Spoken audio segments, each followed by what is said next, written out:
Hey, welcome to the basement. So, tomorrow, and possibly even today, because this email is going to have to go out pretty late tonight, we will start our first day of remote instruction. So the email that includes this video is also going to remind you of this, but I'm just going to say it in words here, just to make sure that I'm covering it. But you need to remember that this year, instead of what it was like in the spring, during our remote blocks, there is no exit ticket for attendance. You actually have to come to class. Class is in Google Classroom. So you open up Google Classroom and then navigate to the Meet link, which is the picture of the camera. There are really two places where that appears: in the front page of the classroom, and then if you're in the classroom class work page, it'll show up on top as well. We're actually clicking on that camera, and you're joining Mr. Gum and myself here, and class will be live for the 40 minutes that we are remote. Now, many things are going to be the same. We may say, go work on this, and we're here, come back if you need to, just like we would in normal class, where we would say, Mr. Gum and I are in front of the room, go work on your worksheet and come up to the desk if you need help. But what is really different is, instead of recording instruction and letting you watch it on your own time, the instruction that we give will be live. Sometimes that will still involve videos, like this, obviously. This is just a great way to make something that you can refer back to. But tomorrow starts our first day of school, where you will be checking in to class via the Google Meet. It's the first time that we meet as a full class, so I'm really looking forward to it. The rest of this video is about Gatsby and that presentation on Gatsby Characters. You should be reading to page 11, not due tomorrow, not due Friday, due Monday, but this is a time for me to jump in here and try to help with some of your comprehension by giving you a tour of those characters. So, if you want to get that ready, that's what the rest of this video is going to be about. That is assignment 1.3, Introduction to Gatsby Characters. I'm going to be using this presentation. You are going to want to have in a second tab, or a second computer if you can do that, your note sheet. Because I'm going to run through these characters and talk a little bit about what you could pick up from the reading that maybe you didn't pick up the first time, and will help you understand their motivations and their personalities for the rest of the piece. I'll give you a moment. 1.3, open up the Great Gatsby character note sheet. Looks like this. Okay, that's what you're going to be taking your notes in. This is the presentation that I am going to be running through. Most important for us is to start with understanding Nick Carraway, who comes from Minnesota. Now, the nation has evolved a lot since the 20s, but there's still this idea of states that are flyover states and states that are coastal states. And by being from Minnesota, he is from that farmland, that Midwest slow pace of life, that American frontier. And in the 20s, when he catches wind of what's available in New York City, he goes to learn the bond business. He also represents some modern education. He's educated at Whale, and he's seen the world. He's seen service in World War I. It is going to affect Nick, but it's going to affect that other character, that title character of Gatsby, a lot more. This idea of Americans actually going and seeing life in Europe and bringing some of those ideas home. The whole idea here being that suddenly life is a lot bigger than life in Minnesota. Now we will meet his cousin Daisy, that's down here. And they talk a little bit about home, and she talks about how town might miss her. But there's that idea that here are two small town Americans that suddenly realize that the world is bigger, that America is bigger, that you can go out and you could be something if you left home. You don't have to put down roots and stay in the Midwest. his neighbor and eventual friend is going to be Gatsby, who we haven't met yet. Certainly in the first 11 pages, we only hear about Gatsby's house. And then he also went to Yale with this guy, Tom, who is now Daisy Buchanan's husband. So the 11 pages that you have so far is a little bit of background and then the start of the dinner party where Nick Carraway, now freshly arrived in New York City, is living in Long Island and goes to his friend Daisy and Tom Buchanan's house. Tom being a fellow Yalie and Daisy being a cousin. Right? But he hasn't met Gatsby at this point. However, there is already some insight into who Gatsby and the Buchanans are. So I need to take a tour, a detour, I should say. We're actually going to go and check out where all of this story is going to take place, which is here in New York City, New York, and Long Island.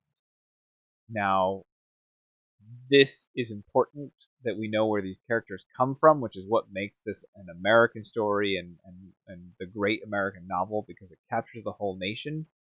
But the action, the summer of 1922, is all here in New York City. It's like summer camp for grown-ups in 1920.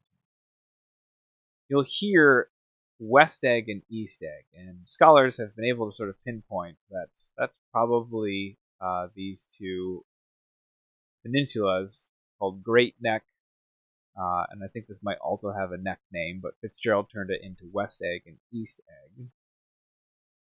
So what we want to recognize is that Nick lives on one of these peninsulas and the Buchanans live on the other in such a way that they can see across this bay. Right? And so when Nick goes to dinner, he's going to go down modern roads, of course, but he's going to go like that to go to the Buchanans. And the most important thing I can probably point out is that we haven't met Gatsby yet, but Nick describes his house. He says the house looks like a Normandy castle. Normandy being France, and that's World War I, right? And so it looks like this. Now this is a castle from the Middle Ages, Roots of Thought. Remember last year? But if Gatsby's house looks like this, it's not actually that old. I mean, America is only, 1600s is when we started settling. 1776 is when we became independent. So this is like a Disney World facsimile of a medieval castle. But this is what Gatsby's house looks like. It looks like a castle, but it's not actually that old. It's done with what we're going to call new money. When Nick goes across the bay, the Buchanan's house is described as a Georgian colonial. Looks like this. Now, being from the Boston area, I'm sure at some point you've been dragged along the Freedom Trail. I'm sure you've seen buildings that look a lot like this, because this is much more an organic representation of buildings of our history, sort of that 1700s, 1600s era colonial house, and this is what the Buchanans live in, and that's because Tom Buchanan is old rich. He's inherited his money. Gatsby, this person that we don't know yet, he's new rich. He's made his money. That idea that you can make money and be a businessman. And so there is some friction here between the Buchanans, who have been for many years rich, and someone like Gatsby, who not only has made himself rich, but then this is what he chooses to do with it. Make something that looks like France. Right? So that's actually going to color a lot of what you see from all the rest of these character profiles. That's Nick Carraway. I also would say that you probably had some information you could put down underneath Gatsby and Tom Buchanan, because you learned about their houses. And their houses were described in the way that they were described for a reason. Daisy Buchanan is from Louisville, Kentucky. A beautiful woman, spent time dating young officers stationed near home before the war. Now lives in East Egg with her husband in that Georgian colonial. And so we have seen that her cousin is Nick, So, I mean, Minnesota, Louisville, pretty far away, but they did know each other. They did at least share a hometown at some point because they were able to do that joke of, they would miss me back home, and Nick says, oh, they're dying. I miss you so much. It gives you an insight into like how she thinks about herself. A new character, though, a relationship here is that she is friends with Jordan, and as we collected a little bit, she represents that idea of a new woman. She and Jordan are that 1920s woman, and they're starting to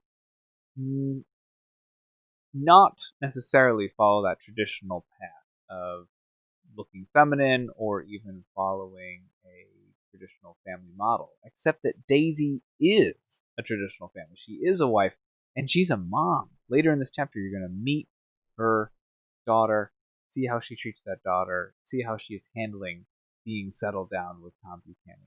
You can begin to question, how did she end up with this guy? Why does she want this marriage? Tom Buchanan is a college athlete, right? He played football for Yale. He is wearing tight pants when Nick first meets him, right? To show off his amazing masculinity. He isn't afraid to say to Nick when they climb up onto the porch, like, I've got a pretty good place, don't I? You know, he's that guy. But where does that come from? Now, some of that could come from his athletics, his Yale pedigree. But how did he get into Yale, you wonder? Because this idea of superiority comes from inheritance. His house is one that's been in his family for generations. He didn't make his money, he just is money. I went to Yale with Nick, and he's the husband of Daisy. He's also incredibly racist. By the time you finish your reading, you won't have seen him discuss that at the dinner party, but he will. He's going to discuss about his fear that there is a rise of colored peoples. That's a racist idea. He is racist. Jordan Baker, we don't know where she's from. She's sort of she's a mystery, but that's in itself significant that she's allowed to be a mystery. She's an athlete. What an interesting job for a woman. I don't think we would say that that's an interesting job now, but it's an interesting job here in the 1920s. Eventually, she will become a romantic interest for Nick. He is attracted to her from the start. More on that later. When we move to the second chapter, you're going to meet some other characters. I don't want to preview now, but you don't know everything about them yet.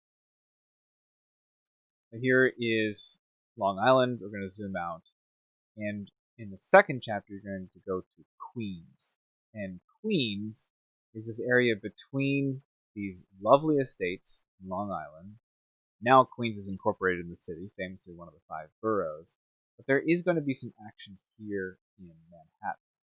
They're going to spend some time talking about the bridge between Queens and Manhattan, and how you could cross that bridge and suddenly in Manhattan anything is possible. And I think, if I just go for a moment into grab a street and just sort of embrace Manhattan for a moment, and just those tall buildings and just the infinity of Manhattan. Choosing some random spot. Let's go see the flat island. Anything at all is possible across this bridge. Now, Queens is a city in its own right now, but in the representation in the novel, it's this desolate wasteland where there is railways full of just dust and soot, sort of this nasty area. So in order to get to the city, you have to pass through this. And interesting, here's Flushing, here's where the Mets ballpark is, and if you go to the Mets ballpark, you can still see across the way all sorts of chop shops and auto mechanic places. It's just not Manhattan. And so George Wilson is a mechanic. He's a working man, but he's a little bit simplistic, and so he's in the Valley of Ashes. His wife is Myrtle, who is unhappy in that marriage to George and wants a better life because she's stuck in the Valley of Ashes. She's stuck in Queens. And with Manhattan and Long Island are on either side of you, you're just going to say, I think I could be that if I just had the right circumstances. And so in Chapter 2, you're going to learn a lot more details that I have kept hidden here because I still want you to enjoy discovering some of these character relationships that are hidden here. She does have a sister with an apartment in the city, and we'll spend some time in that apartment in the second chapter as well. And we finish with Gatsby, who the only hint that we get is his house, and then to encourage you to do the second reading, that we haven't even got to yet, right? Just the 10 pages are due on next Monday, and then we'll have a second reading. He will show up on the last page of Chapter 1. Nick will catch sight of him.